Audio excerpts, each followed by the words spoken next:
So I was a senior in high school. I was working in our school store, and one of my teachers said, "Hey, do you want to go with me?" He didn't tell me where. He just said, "Do you want to go with me?" I'm a senior. Yeah, I'll skip school with my teacher. About 15 minutes later, we end up at the Kalamazoo juvenile home in the basement there over on Westnedge. And about 3 minutes after that, Derek Jeter walks in. No press, no cameras. I don't even think he had like a PR. I'm sure he probably had a PR person with him or something like that. Did a speech about, got to ask him about a question about what he wanted to do next and all that stuff. As he was walking out, he was signing autographs. And I was like, I'm 17 years old trying to go to college. Well, I was going to college, going to play football. This dude, he wants my autograph. I don't want his autograph. Anyway, I cut that out, right as he was getting into his limo. I was like, you know what? I really do want his autograph. So I got this piece of paper. And I was handing him, like leaning over, handing him this piece of paper for him to sign as he was getting into his limo. And so I was sitting in his limo for, the 3 seconds or 4 seconds that it took to sign the piece of paper to me, which I had, up until this point. That was 2005, something like that. So I was sitting in Derek Jeter's limo for a little bit. I didn't get a basket, though. I didn't get a basket from him, but I did get to sit in his limo for a little bit.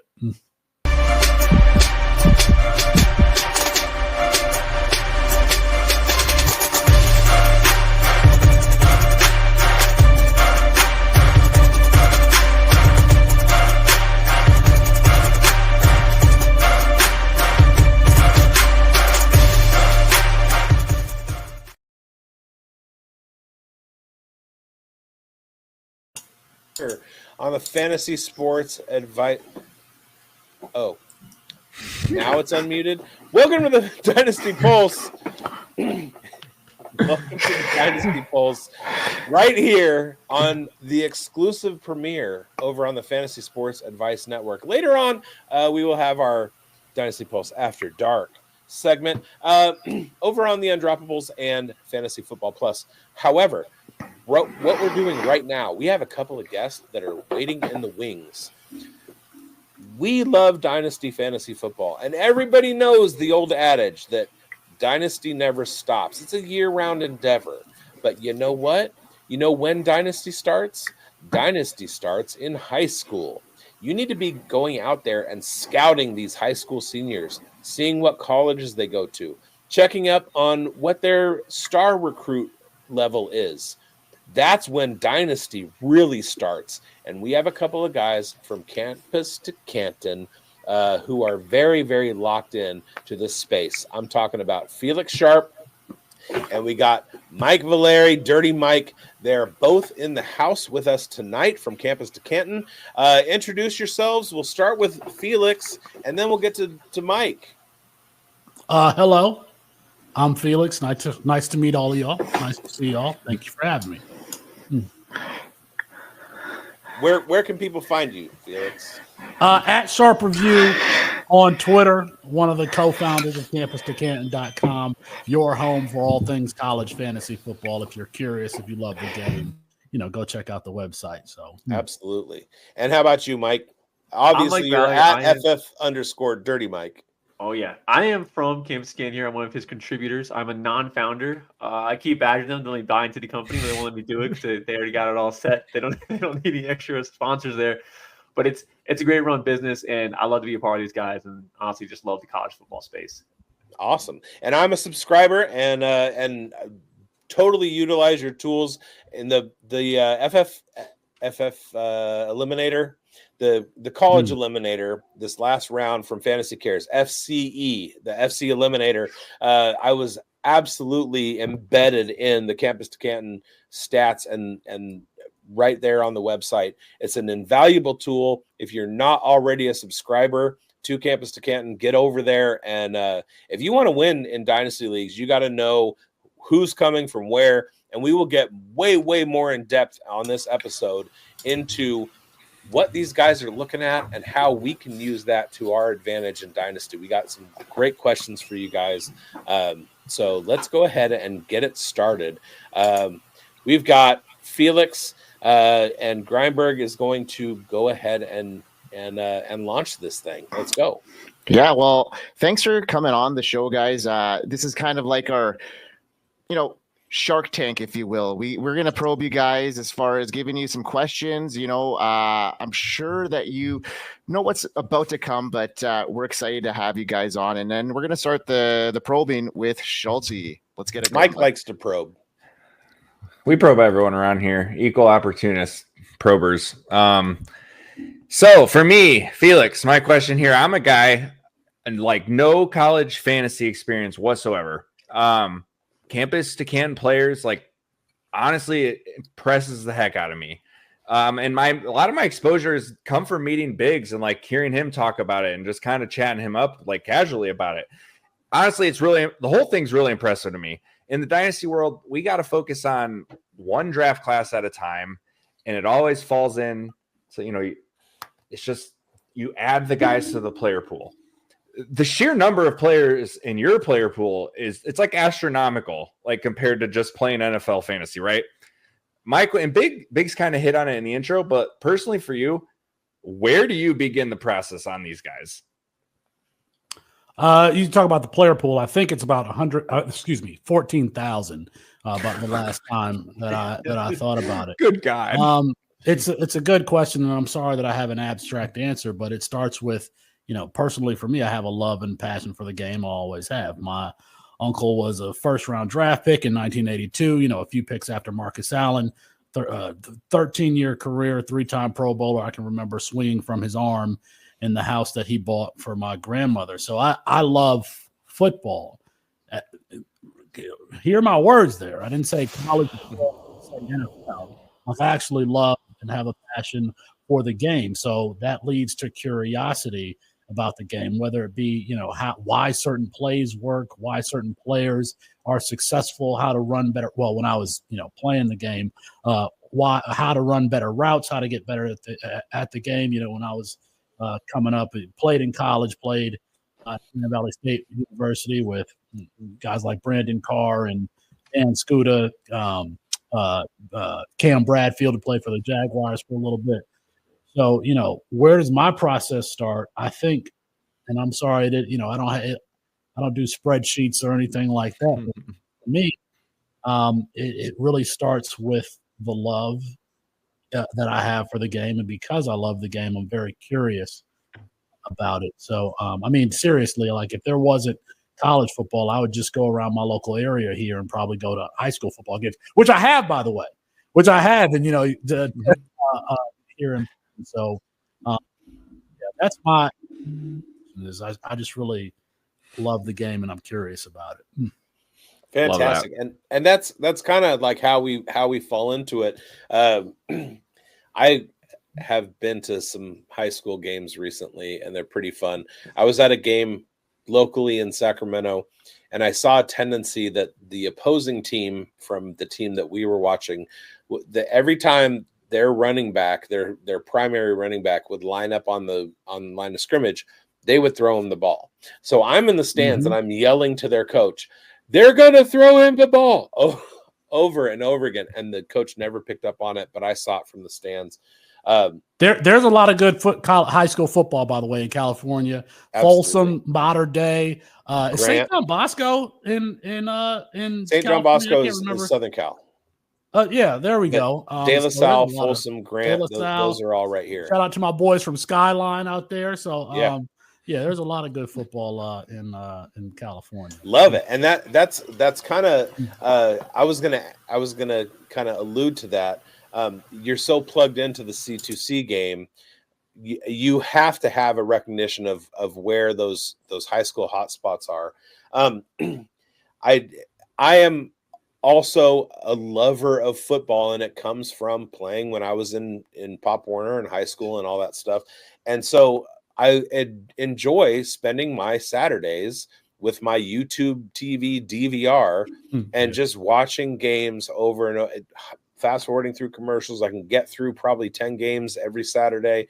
And that I found that in Dynasty Fantasy Football, my home league, our commissioner, doesn't watch college football at all. he doesn't know any of these guys until they start hitting like the Athlon Sports rookie guide and stuff like that. I've been on them since they were freshmen, and some of them even into high school. So love that. Yes. We got in the show sheet. Our boy Chev is not here, but he's got a question for Mike. Who's picking up for Chev? Coach? Yeah, I'm going to pick up for Chev here, You are, and Chev is a longtime co-host of this show, and we're going to ask a question from him. So, listening to your rankings, Mike, the episode where you were picking up some gems, how tough is it to evaluate guys like Damien Martinez, who broke out early but never displayed true dominance in college? How do you change your NFL expectations of young breakouts who remain consistent but never reach the ceiling they may project for them after a true breakout as a freshman? Yeah. Okay. So my process and my love for football came from player analysis. So I really want to break down a player, understand their play style, and then how that's going to fit into the NFL. And then we don't know landing spot, so I can't really get into that. So Damien Martinez's early breakout, I kind of care a little bit less about. I really like to evaluate players in like a 2 to 3 year window. So like true freshman season, like that's great. What about sophomore year when teams start actually game planning against him? How can they do against that?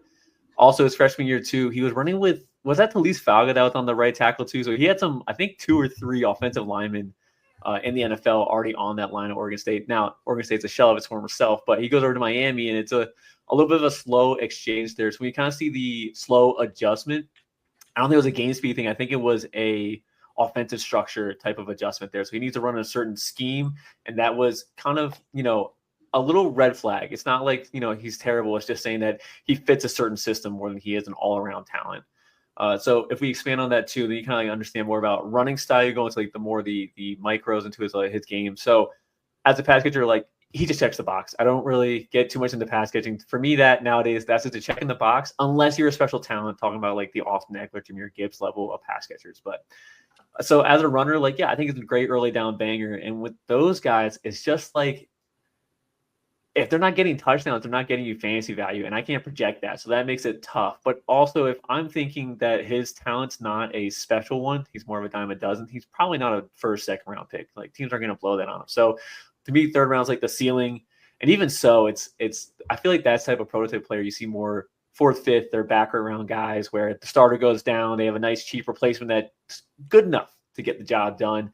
Once that first contract's up, then it's like, we'll see how productive he was for those 4 years. If not, we'll see you later. Sign someone else for $1 million. Get a Raheem Mostert. I think Mike makes an astute observation about the differences in the offense at Oregon State versus Miami. At Miami, playing with Cam Ward, you're playing in a spread offense. You're getting shotgun handoffs. At Oregon State, he's lining up the quarterback's lining up under center. He's going downhill immediately. Like it's a totally different mentality. And for a 235-pound back, you want those guys running downhill immediately. So, that was probably has something to do with why he was not as effective at Miami. However, I went to the game against Louisville right here, right in my backyard, and he ran all over us in that game. We couldn't tackle him. So you saw some flashes even this year for Damien Martinez, who, by the way, Austin Nace and Colin Decker love Damien Martinez so much coming into. How about this, y'all? There were 2 lower-rated players who Austin and Colin liked, our colleagues there at the company. It was Damien Martinez was one. We interviewed him. Ashton Genty was the other. 3-star coming out of Italy, before playing in Texas. So there's a third that our team highlighted. That was Quinshon Judkins, also a 3-star. Then I forgot about Matt. I like Quinshon, who was a 3-star, who Alabama didn't recruit. And Nick Saban said it was one of the worst mistakes he's made is not recruiting Quinshon. What about Lan Larison? He was a 0-star recruit because he was a court. Sorry. And don't worry, Mike. I didn't miss the $2 million Raheem Mostert Raiders shade. Sorry. Go ahead, Coach. Your floor. So with a guy like Damien Martinez, who's here now in our Dynasty rookie mocks, and of course our rookie drafts that we will have for Dynasty, let's scale it back and rewind it to a player who kind of fits this mold at the receiver position. NC State's Kevin Concepcion, who's transferred over to Texas A&M, had a superb freshman season. I love him. NC State fan here. sophomore year, not quite the best. Maybe it's a scheme fit with what they had going on at quarterback. How would you measure a moment in time now? Because you've got the measure mark as a player coming out right now in the NFL draft for Damien Martinez.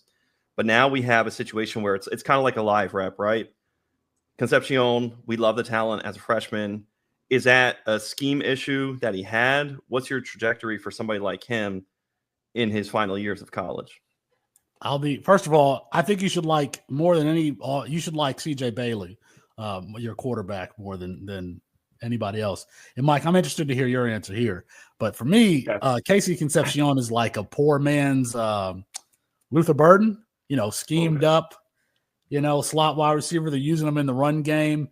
I love the freshman season, but I think that Casey Concepcion is super overvalued right now because he does. When I look for a slot wide receiver, I'm looking for Ladd McConkey type trademarks. Ladd McConkey, who I comp to Antonio Brown coming out, because this is a guy that's very difficult to stay with. Like, that's the type of slot receiver that I like. Like, these guys who you can use them at running back. You can use them. Like, yeah, you might get Percy Harvin. You might get who's my man for the who got just traded to the Commanders? Debo Samuel. Yeah, Debo Samuel. You might get that guy, but you also might get Laviska Shenault. Yes. There we go. Who I said this dude is I said he was a running back coming out. I said this dude is a running back. I have no idea. Why is Laviska Shenault not returning punts? Why is Laviska Shenault not being used in the red zone as a wide receiver? It's because he's a damn running back. That's why. I feel similarly. I think that Kevin Concepcion fits on that spectrum. But the problem is that he doesn't have the size that Shenault had, that Debo had, that Luther Burden has. So, and then they added a lot of guys at Texas A&M. So I kind of think that, if somebody's listening to this and you're playing Campus Can, I would sell Kevin Concepcion immediately. But my friend and mentor, Matt Waldman, he likes him. I don't like him, but Matt does. I want to expand on everything Felix said too. Actually, I think the Gadsby stuff really cute as a true freshman. I want to see a little bit more specific skill set stuff going closer to the NFL. There's like a difference between being versatile and being like positionless. Like Savion Williams going to the NFL right now, he's positionless. He couldn't pick up how to play wide receiver. They moved him to running back because he's just a superior athlete, and what they had back there wasn't cutting it. So they're trying to, as a good coach should, was analyzing his resources and like positioning up his resources to be like the best like value can get out of him. What they're doing with Adam Randall right now at Clemson, by the way. But, yeah, that's another going right there. Maybe Terry Bussey, we'll see what he does. Michael Terry too, coming in as true freshman. Tons of guys like that in college, and that's just good coaching, putting your best athletes in good positions to succeed. With KC though, we saw year 2 is just that there was no step in development. So all the Gadsby schemed up stuff, it wasn't like because he's that good. It's because they had no one else on that roster to really, to really give the ball to. So I want to see more like specific development in his stuff. And obviously year 2, we saw none of that. Now we take away the scheme, new coaches. We'll see how Texas A&M uses him. But just the way Felix talked about Ladd McConkey, when it comes to slot wide receivers, which is what he's looking like his development path is going towards, I want footwork. I want Zay Flowers. There's not a lot of man-to-man stuff. You're in the slot. You have free releases. So I don't really care too much about all that. I want to see them to be able to analyze the zone and find that soft spot fast as possible and get into that soft spot of the zone. It's all about quickness for the slot. So are there any players who have come up to this draft class where you see their development being stunted that maybe the analysts right now are really on? That the analysts are on, though. Yeah. That analysts are on? They might be on too much. Are you trying to lead him because he's the Luther Burden? Are you trying to lead him to talk about Luther Burden? He mentioned Luther Burden, so I just got my disdain for Luther Burden and Quinn Ewers has been well documented. So it's not disdain. It's just that no, like be a wide receiver, like play wide receiver, do wide receiver things. Yeah. I don't need running. Like if you're going to be a gadgety player, then it's your fantasy value is wholly dependent on whether your offensive coordinator uses you that way. So that's kind of who I was thinking of. A player who was stunted absolutely was Donovan Edwards coming out of West Bloomfield High School. A guy who was more athletes, a slash player, wide receiver, running back. and then he goes to Michigan, and all they do is run their running backs through the A gap. Donovan Edwards, who's 6, I didn't watch the combine. I don't know what he measured in at or what he ran or anything like that. But he was a guy that if he went to the right system, a Mike Leach system coming out of high school going into college, he could have been 100 reception guy. But he went to Michigan. Jim Harbaugh is still taking the cue from Bo Schembechler, and it's seal here. Seal here, and we run him up the alley. That's what they did with Andrew Luck. That's what they did with Andrew Luck at Stanford, was just run the running back. That one dude who everybody liked, who was so small, it was terrible. They just run him in the back of the line of scrimmage. They did the same thing with Donovan Edwards. So I can look at a list here where you're talking about players who were. Say again. Arrington. I don't think it was Arrington, but I can look at a list here of other guys who you talking about stunted by their college. I have some names. I can think of some other players. Yeah, I'm gonna take over for Felix here and just give some names here. I have two. One for receiver, one for running back. Running back is gonna be Raheem Sanders. Very obvious. We talked about a lot here.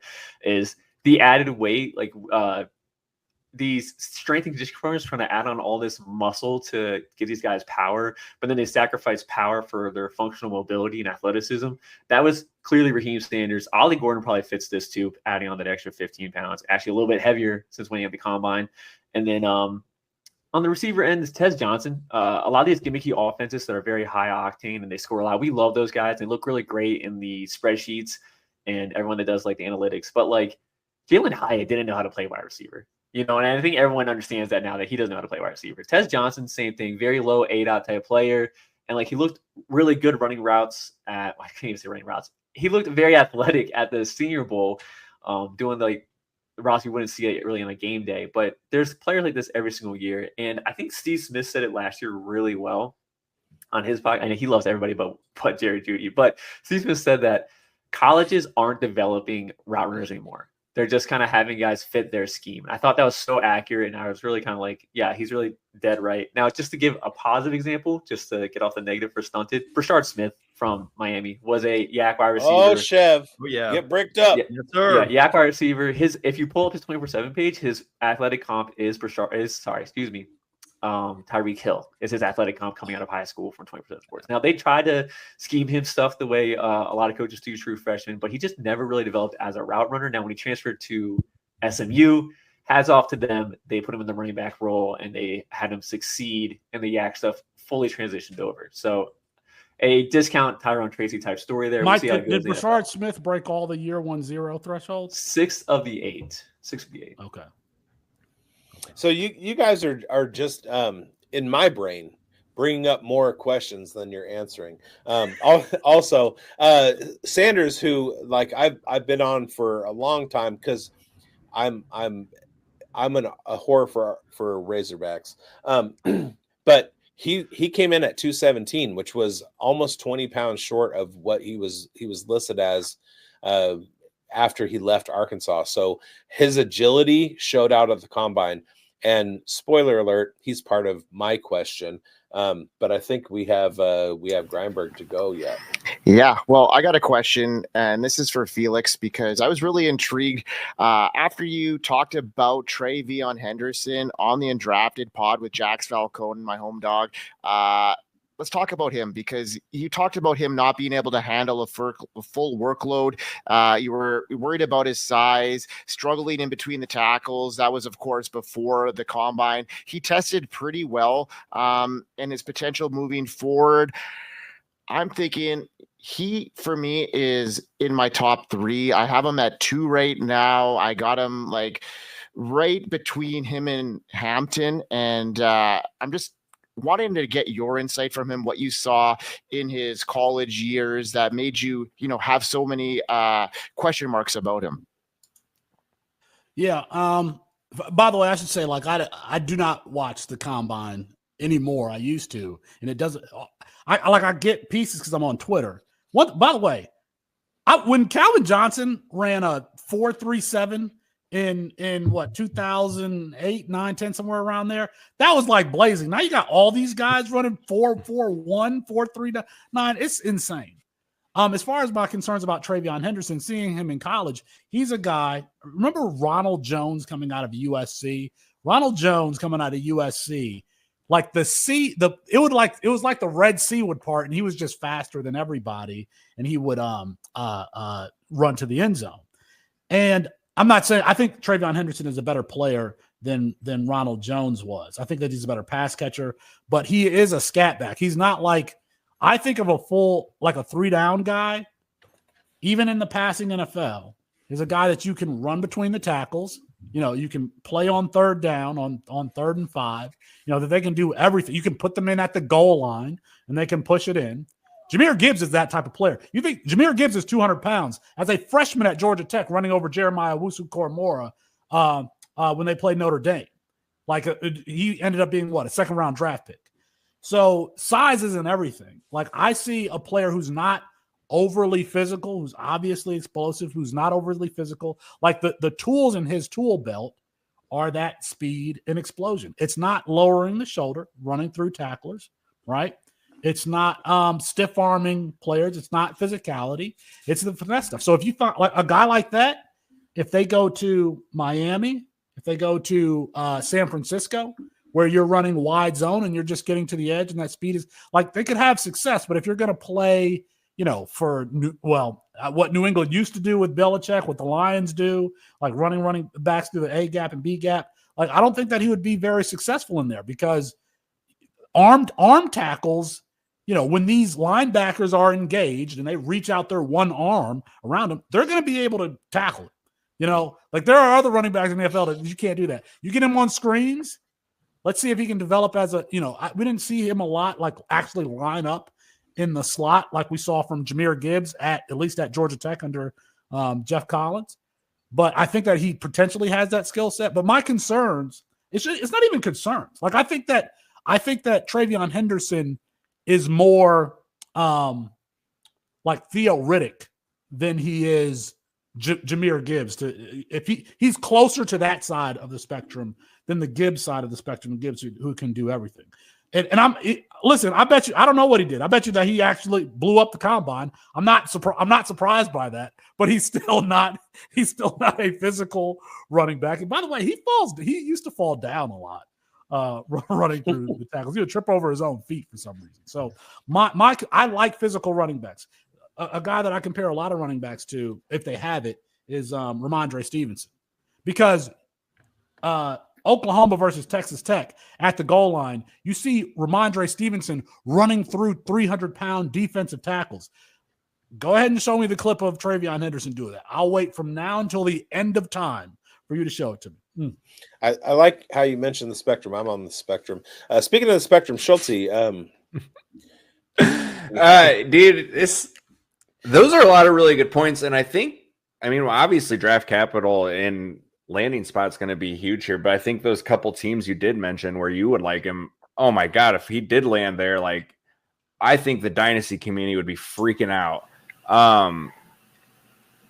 Yeah, and I love the explosiveness from him.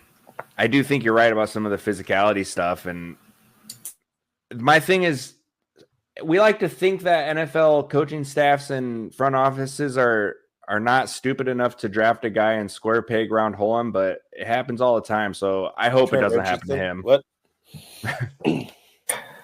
Yeah, in the right spot, I think that he could be very, very good in fantasy football, and I think he could have a longevity there rather than like a bruising back, like Omarion Hampton or a Caleb Johnson. I think that, when we're talking about dynasty football, I see him having a longer shelf life and being, a guy that could float into the top 10 in the right landing spot. I could see him being, with the Chargers or the Chiefs and being a very good, complementary back that they're going to really use as like a 1-2 punch, like very similar how they use, Jahmyr Gibbs in Detroit. And it's going to be very much landing spot dependent, but I think that a team is going to, pay up, and he's going to get into the first round potentially. And if he does that, I think that could be a very good indicator as where a team puts him, just like a Jahmyr Gibbs. And if he gets first round draft capital, I'm going to be all in on him because of that longevity I see as a guy that isn't going to need to run through the middle of the field. He's going to have probably a little bit longer of a career, and I see that being very, very profitable for me in a dynasty spectrum. Now, my brain is starting to spiral right now. There are so many things going on in this conversation. I have a question that I had written on the show sheet. I mentioned before that I'm getting more questions popping into my brain, and I'm trying to focus and kind of whittle things down. So apart from my question, which my show sheet question, which I'll get to, I have another question that's kind of come up. We have this tendency in Dynasty to not want to helmet scout. There are certain situations where Ohio State wide receivers, Brian Hartline pipeline, LSU wide receivers, specific, like in IDP, we look for like specific schools, linebackers. You got Iowa tight ends. And you guys brought up earlier specific schemes at colleges and guys who are not used to their potential because of the scheme that they were recruited to. So this question is kind of for both of you, and answer this real quick, and then I'll get to the one that I had written. Are there any programs that you see that are better fitted to create an NFL player than on the college side, where that college coach or that college offensive coordinator is just trying to keep their job or win or get to the playoff or whatever, but this other school over here doesn't care about how everything shakes out? What they're doing is creating NFL players like Berkeley. Mike, you want to go first?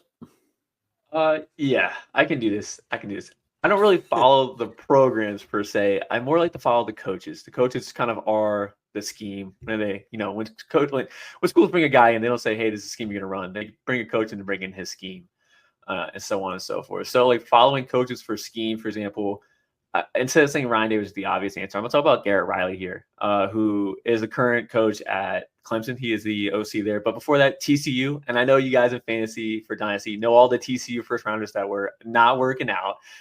But it's still a history of developing these players that the NFL wants to see succeed. So, and like currently in the pipeline, for example, like Antonio Williams, who I think is a very underrated player, but two other freshmen that had a really good season, like Bryant Westco and TJ Moore, which we not stop saying their praises in here. There's coaches that definitely develop players better at certain positions. And I think those guys are always good to follow. Now, like the whole like helmet scouting thing, I feel like that's kind of like a PC thing to say because you can't just write dudes off. But like, I think my process honestly starts with trends. So like, yeah, I'm looking at the Power 5 guys first, and like quite honestly with like receivers, I maybe look at G5 receivers. I'll look at the obvious ones. That's your Jalen Royals, Ricky White, and Torrey Horton this year, and maybe sprinkling two other guys to get some buzz. But I'm really not wasting time with guys like that. And like the reason behind that goes is like there's like tiers within like Power 5 and tiers within G5. So if a guy is ripping off 1,000-yard season, but he's the bottom tier of the G5, then he's playing against guys that aren't even practice squatters in the NFL. Where if I have a guy getting 800 yards in the SEC, like great, he's going up against future like round one corners. Like he's getting, it's iron sharpens iron. That's the whole like idea of it. So I think helmet scouting is okay to a degree. Certainly that's, I think, where everyone starts off their process. Like everyone from Dynasty, I think, probably goes straight to Ohio State for wide receivers. They go straight to Alabama for running backs, the typical insert position group U. That's kind of where you guys go. And I don't blame anyone for that. I do it too. Okay. All right, Mike, I got two notes for you. I'm going to coach you right here in front Let's of go. One, All right. okay, this is a Dynasty podcast, so you can't just throw out college names out there. You got to provide more context for who those people are. Yeah. Because this is a NFL podcast. And two, I'm not exactly sure if you answer the question. I'm going to try to answer it. So we're talking about, are there certain player scheme fits in college football? Yes, absolutely. And I don't know if I'm answering the question. Yes, absolutely. I mean, we could probably spend a podcast talking about them. So just Absolutely. a couple that come to my mind. I already mentioned Jim Harbaugh.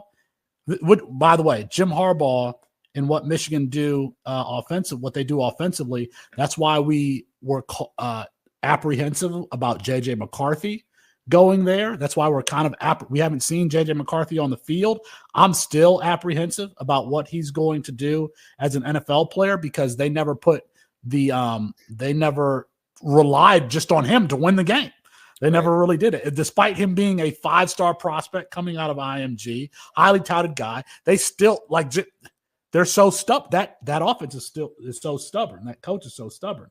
This is not an NFL fantasy relevant program, but it is NFL relevant. NFL fans will remember Bill O'Brien for the Houston Texans yelling at Tom Brady for the New England Patriots. He prefers drop back white men as quarterbacks, okay, that do not run. He inherited, when he went to Boston College, he inherited one of the best dual threat quarterbacks we've seen in college football in a couple of years, a guy who ran for 1,000 yards 2 years ago. I said, as soon as they hired Bill O'Brien, that Thomas Castellanos is the name of this quarterback, by the way. Very much runs around like coming out of Ware County, Georgia. Very much runs around like Russell Wilson, except scrambles and does all that stuff. Except for he actually takes off running. He doesn't just scramble to throw. See, Mike, that's how you provide the context for the play. Sorry, I'm sorry. So I said as soon as they hired Bill O'Brien, I said this isn't going to work. Sure enough, Thomas Castellanos' rushing numbers were cut like by 60-70%. He transfers out of this program after 1 year with Bill O'Brien, and now he's in Florida State with a coach who actually schemes to what he likes to do. Everybody, one more example here, and I don't know, I'm sticking at the quarterback position. Lincoln Riley, he likes playmakers. Kyler Murray, playmaker, runs around. Baker Mayfield, he wouldn't run around as much as Kyler Murray did, but still, a dual threat guy. Caleb Williams, that's the mold of quarterback that he likes. So just because this very vanilla Miller Moss had a great bowl game 2 years ago against a Louisville team that had like nobody on its defense starting, Miller Moss ends up getting the starting job. We knew that there was a Kyler Murray, Caleb Williams type who was backing him up. I was like, you guys if you're playing in Campus to Canton leagues, you have to go trade for this guy who was excellent as a redshirt freshman at UNLV, who plays very much like Caleb Williams. His name is, God damn it. What's his name, Mike? Jaden Mayava. Jaden Mayava. I'm sorry. And of course, Jaden Mayava takes the starting job. And coming full circle, where Miller Moss, who got his spot taken from, he came to U of L, the same team that really launched him into the starting job because he, went bananas. He threw 7 touchdowns in an exhibition bowl game. So are there scheme player fits? Absolutely. It's been thrown out that there should be a consulting service that advises players whether or not their skill set fits the program that they're going to. Because I don't think the kids actually know, whether or not their skill set fits that coach and whether or not they can actually ascend on the depth chart based on who he knows actually there. We've talked about that potentially being a business because we think some of these kids. It sounds like you already have the name filtered in Campus to Canton. Reach out to like the incoming freshmen and stuff. And I will say, I am a white guy who loves white quarterbacks who are pocket passers, but I want them to have rushing upside like Jackson Dart, my QB1 of the year. But I'm going to get on to my real question. Chev, or Mike filling in, gave us a preamble to what I want to talk about. I talk, and this kind of comes from baseball. I talk about post-hype prospects, guys who had a whole lot of talk and then they kind of fell off. And we alluded to it at the beginning of the show. The kinds of players, early productive breakouts like Ollie Gordon, Raheem Sanders, we talked about, 5-star prospects that didn't hit their perceived floors, like You mentioned Quinn Ewers, Brew McCoy. With Quinn Ewers, we know there's a 25% hit rate with 5-star quarterbacks. It drops down to like 12% if they're 4-star or under. Brew McCoy was the number 1 wide receiver in the class, according to 24/7.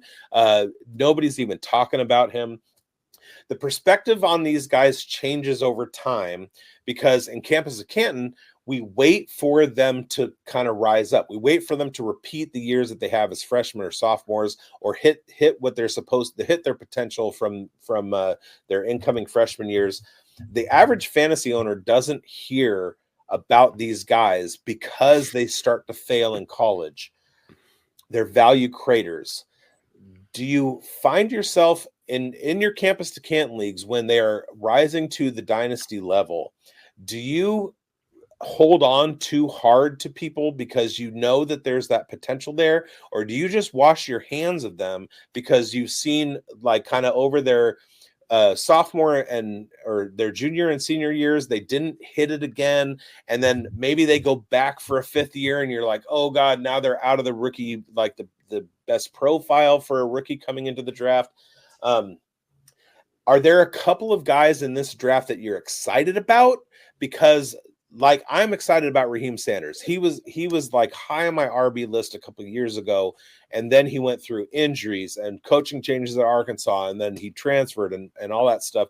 He, from his freshman and sophomore year, he could have been a 3-year guy, but he got hurt. Are there guys that you know are going to hit, but they're not being talked about? Post-hype prospects from both of you. We'll start with Mike. Okay. All right. As soon as I start seeing the red flags, I want to wash my hands of it. I am not a very big bounce back believer, and I think Devy college fantasy has a reputation that I don't think I blame people for believing in. One time I tweeted out, "Does anyone know what Devy means?" And I was like, jokes are welcome, and everyone in the comments were just like, "Take locks," And I was kind of like, "Yeah, they're right. Everyone gets take locky. They just want to hold on to their priors and just hope for the bounce back, and they're looking for any sign of life." I'm really anti bounce back. With Raheem Sanders, though, I kind of understand that one because the way Felix talks about Ramondre Stevenson, Ramondre was like 235, I think, playing college, and then once he went to the combine, he came down to 225. Talked about functional mobility earlier. I like to see guys lose weight that are overweight because they have a mystery factor then on what is their new functional level of mobility. So, not that I hate the Raheem Sanders call. I would actually have a few Raheem Sanders shares myself. He was RB1 for me multiple years ago, so I get that one for sure, 100%. But for the most part, yeah, once I start seeing the red flags, I tend to want to wash my hands of it. Now, that definitely bites me in the butt a few times. Like, for example, Jaden Daniels. He had no signs of development for 4 years straight. It was the same old every single year, and then his final year, it just flips a switch. And it was one of those equations where there was no outside factor changes, like same school, same program, same receivers. Like there was nothing there for me to think that all of a sudden he was gonna figure it out, but he did. So I missed out. I absolutely missed out on him, and whatever. I'll have to pay the premium to trade for him, but yeah, there are bounce back candidates. I'm usually pretty off of it once I start seeing the red flags coming. I don't want to hold it back. I want to get the value I can. Right. How about you, Felix? Are there bounce back candidates? I don't want to say that we. Yeah. I want to talk about Raheem Sanders. We want to talk about his come up. Okay. But yeah. So the question is are there bounce back candidates in this? Well, it's kind of two parts. Are there bounce back candidates, and do you find yourself holding on too strong to guys because of their potential? Gotcha. I do have one I do hold on to, but I'll wait. It's whatever I think. However, my opinion evolved or was informed by their freshman year to their senior year.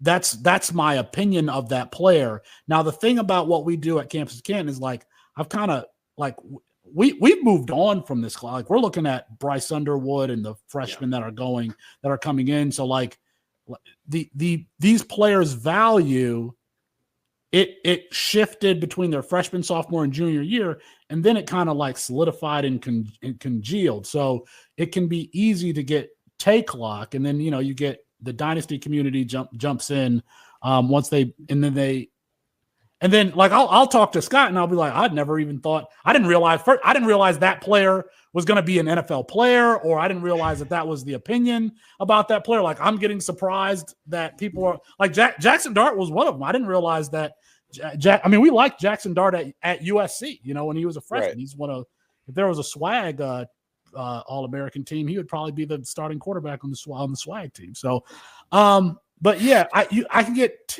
take lock either on my negative opinion or positive opinion of a player. Just, it's the same thing that what the Dynasty community does. We just watch that quote unquote film between year 1 and year 3 or 4, not just, in January or February of when they declare. I do want to talk about Raheem Sanders just a little bit because, the comp for him coming in was potentially David Johnson because he was a wide receiver coming in and he switched to running back and obviously had that good freshman year. And then they had him go to play to 240. I don't know if he did that on his own or whatever, but he went to play at 230, 245, and then just looked super sluggish. His second year there at Arkansas, before transferring to South Carolina. If he's gotten down to 217 now, that does feel like first of all, I would have liked Ramondre at 240. I think it would have played, but I wasn't the fact that he weighed in at 220 because we know good and well at Oklahoma when he was getting suspended or whatever that he was not 220. He was playing at 240. So that is noteworthy to me. Intriguing. Somebody like Rocket Sanders got down to 217 because there's no way he was playing at 217 last year. That was a big boy. So they brought in Pittman. They had KJ Jefferson as their starting quarterback, and it was kind of like they changed the offensive scheming around, and it was more like we'll let KJ try and be a playmaker and let Raheem just kind of like be a bulldozer, and it kind of changed everything for him. And he kind of got wise, and so did KJ, and they both were like, we're out. And then you get Jalen Green that comes in. So it was a whole. There's been a whole fluctuation in Fayetteville, and but Mike, you said you had a guy. I did because you were asking about if there's any in this class. I'm still in on Isaiah Bond. I understand the production profile isn't there, but it's one of those players when you watch, you can see the route running. Like he is technically gifted and he actually understands everything like that. On top of having the requisite athleticism to go with it. Now, of course, you want to see the production profile. Like I want to see it too, especially for, I don't consider myself a film watcher, but I would also love to see some analytics too. I would like to see some analytics to back up my takes here. And also his production period was during the first 5 weeks of this year. Like that's all the non-con games. I was already knocking the guys for, the lower G5 guys. It's like, I don't really care about a future NFL guy just creaming on dudes that are selling me insurance here next year. Like it's cool. Yeah. But like, let me see you like also play well against future NFL talent. So that's a player that I don't hate on anyone who doesn't believe in the talent. I'll totally get it. But I feel like the ceiling and the potential is just so high. I have to take him in certain spots. I can't let him slide that far. We got grocery bagger, real estate, insurance salesman. All right, I'm gonna throw a name. I'm gonna throw a name out there. Freak list. This dude, I heard the name Tyreek Hill earlier. We saw Tyreek Hill have some junior college production, and then I want to say 1 year in Division I, and then he with not really anything on his resume blow up. This dude is Tyreek Hill like. Redux, Monterey Baldwin. He's in the draft, but nobody except me right now has said his name. What are you guys' takes on Monterey Baldwin? Okay, no, you got to listen to Cam's Skin podcast feed. So Monterey Baldwin has timed as the fastest player in college football a couple of times. Now, what was significant about him, he was at Baylor, but Zach Wilson's offensive coordinator, Jeff Grimes, who was his offensive coordinator there, went from BYU to Baylor. Now, that's significant to me is because they run a lot of wide zone play action stuff. So there's always like a backside. That's a long play action play. They always run a backside post with some. That's just a standard play in that system. And so you need a guy with take the top off the defense speed. Who else could take the top off the defense speed than the fastest player in college football in Monterey Baldwin. It's funny, I have not heard anybody in the NFL space talk about his name. I didn't even realize he had declared for the NFL draft. He declared. But, yeah. But he's small. He's super explosive. He is a deep threat. If they had a legitimate quarterback at Baylor who could get him the ball, I thought he would have been a better a Tutu Atwell. Tutu Atwell was very good at U of L, similar size, similar speed player, could get deep. I thought that Monterey Baldwin would have been that. I mean, he's been a shoot from deep. If you just Google my name in Monterey Baldwin, I have a lot of tweets talking about him. So 23 plus miles an hour, and he squats 500 pounds. 46 tweets. It was 46 tweets altogether you had on him. God, you got that fast. So Felix, Kyle Shanahan, Monterey Baldwin. Yes. No. Yes. That's a Do good what? one. Yes. Play Kyle ball boy Shanahan. on the sideline. He can run down the ball real fast to get the goal line ball ready to go. Yeah. All right. Sorry, we got a question from Schultzy. I think no. No, it's Coach now. Coach is next. All right, so I'm really excited. It's cool. I'm a new member of Campus to Canton. I'm excited to get into the Discord. Like during this show. Ben, right now I just clicked it, and I overdrafted on my bank account. While we were doesn't matter. We're here. But it's funny. I'm really excited for the best ball game to come back. Come, what was it, August last year? Maybe it'll come back a little bit earlier this time around, maybe July. I'll be very excited to tap in to all of you for your knowledge. One guy, though, for early best ball from a player last year, I have Woody Marks in 53 drafts on Underdog. I have 41.5% exposure. Now, Ooh. A deep cut prospect like Woody Marks from USC, he has the reception totals. All right, I'll start with Felix, then we go to Mike. Last 3 years, 46 catches, 24, played just 9 games, and 47. This is really good in PPR leagues. Granted, the format on Underdog is half-point PPR. So Woody Marks put together over 1,100 yards in 2024. Where do you see Woody Marks fitting in an NFL offense? What team would maximize his ceiling in the NFL? Archetype, who would be a player to pair him with? Because a lot of backfields are no longer just one guy toting the rock, a la Saquon Barkley. That is a good question. Let's just provide some context on Woody Marks. So he, as a freshman, was playing. I keep saying Mike Leach. Mike Leach is considered to be one of the kind of inventors of the modern spread system in college football.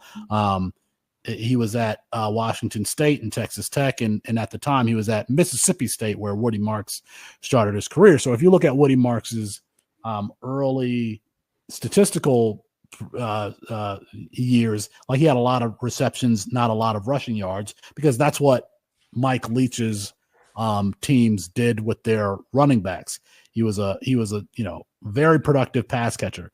He ended up getting into it with now deceased Mike Leach when he left. Mike Leach said some bad things about him. Woody Marks said some bad things about Mike Leach.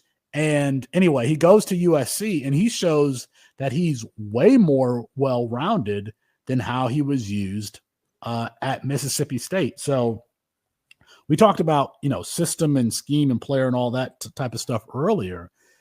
Man, I think that this is a guy who could really did he have 1 or 2 years at USC? I can't remember, but just one. And then you saw what he did production wise. I think he's super well rounded. I don't know that we know what his ceiling or potential is because we only saw that 1 year. We know he can catch the ball. We know that he can be used as a primary. By the way, Woody Marks was the starter there, but they definitely had a freshman who is good enough to start, so he held him off. So it's hard for me to answer that question. I think that well-rounded running backs could be used, for any team, and if there are injuries in front of them and they get the opportunity, they can take advantage of it. I would definitely say that Woody Marks is one of those players that could take advantage of it. Now, you might see him go on day 3 in the 4th or 5th round, but I would still be picking him up, just like you wanted to pick up Aaron Jones coming out of UTEP as a rookie. Like I would say Woody Marks is probably in that range of a guy. Yeah, okay, he's going to go on day 3, but definitely pick him up. Can I steal a follow-up on that, Felix? Then we'll pivot over to you, Mike, on Woody Marks' archetype. So maybe with where Woody Marks ends up in the NFL, you may not necessarily speak to, but who would be a player who could emerge like Woody Marks that you like for next year's class? For next year's class? Maybe that people aren't on, right? People know about Nick Singleton, but casual. Well, I was, for this year's class, I was going to say Bashil Tootin. I'm a big fan of Bashil Tootin. I'll get you a name for next year's class. I thought we were going to say this group, but this year's class, Bashil, I don't know what he weighed at, but Bashil Tootin looks like he's about 205 pounds or something like that, but he plays like he's 215, 220 pounds. So I like, the feisty guys. Like they kind of like, who was that? Philip Lindsay. Philip Lindsay was a little guy for the Broncos who could carry the load there. I really like Bashil Tootin, but go to Mike and I'll give you a guy for next year's class. I got to remember. What you got, Mike? Okay, so we have great tools at our website that show like analytical comparisons, and it has our magic line that has like your averages for guys that go to the NFL. And if you look at Woody Marks's, which I don't have it pulled up, but I don't need to because I know he's gonna be way below the line every single year he's ever performed. So like statistically, like he doesn't perform as well other guys make the NFL. Going to the USC, so I want to know how I'm going to phrase this. I care about player transfers. When I see a player transfer down in competition, I assume that's a game adjustment type of issue. So if you have a player that only has like 200 yards receiving the SEC and he transfers to, let's say, the Pac-12 for the Pac-12 class, and all of a sudden he's an 800-yard receiver. It's a very much weaker conference with lower level of competition, lower level of play. So usually it's kind of like, all right, this guy doesn't really adjust well to SEC defenses, but he'll play against these slim, smaller California guys and just do well over there. Stop it. I think Woody Marks is a fine running back, but I like struggle to see actual NFL traits from him as a runner. So like this last year was super great and I love it. But after seeing a guy be a starter and not gain a stronger foothold in the rotation at his school, then I assume that he probably just isn't good enough to do that, or the other talent's just as good enough to do that. And we've seen other talent come and go. Seth Davis, do you guys even know that name? Because I actually didn't. He split reps with him. Dylan from last year's class went to Washington. It's escaped me, but the Washington State, Dylan Johnson, thank you, who was I think a 7th round pick, and we've never heard from Washed him. out. We probably won't. We won't hear him. We won't hear from him ever. He was a dual threat. Like he could run, he could catch. He had Michael Penix throwing to him, and he could outrun, and he just completely washed out. Yeah, they're all super versatile when they come up. Hey, here. Biggs, that was really good. Not mentioning Jalen McMillan. Keep going.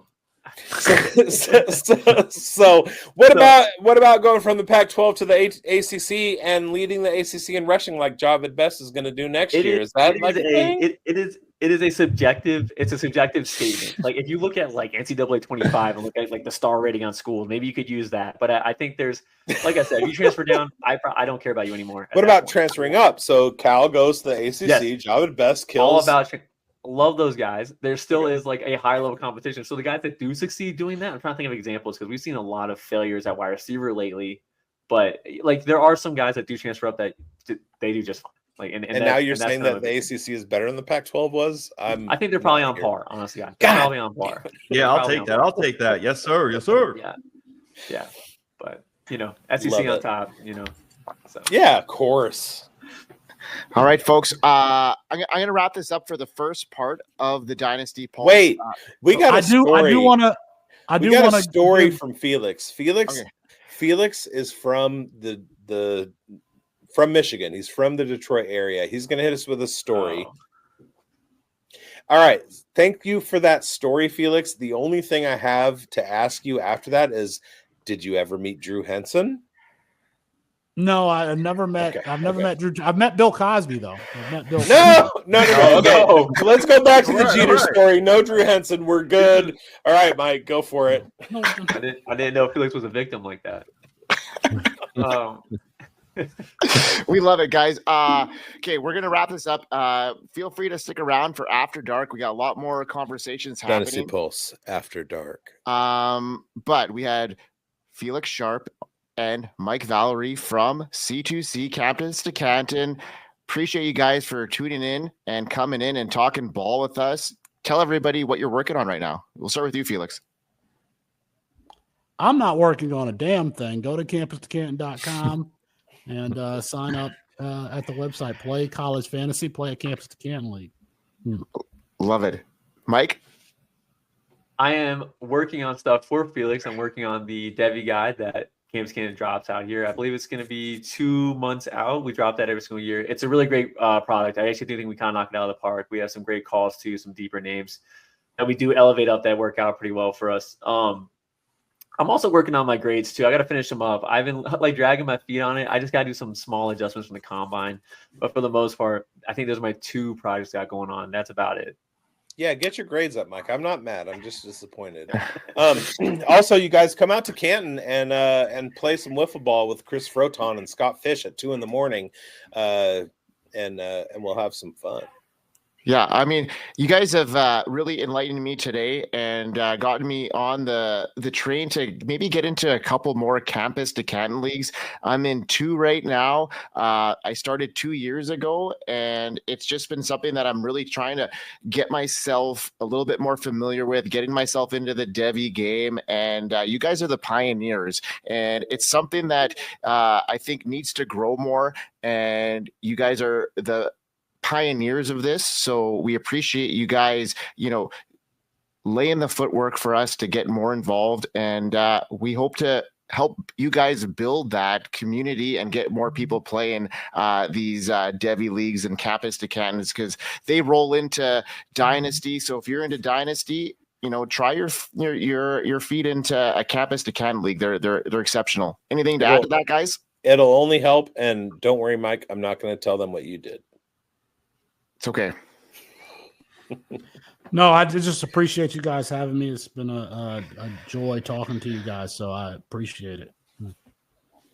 All right, guys, from all of us on the Dynasty Pulse, we'll see you next time. Peace out.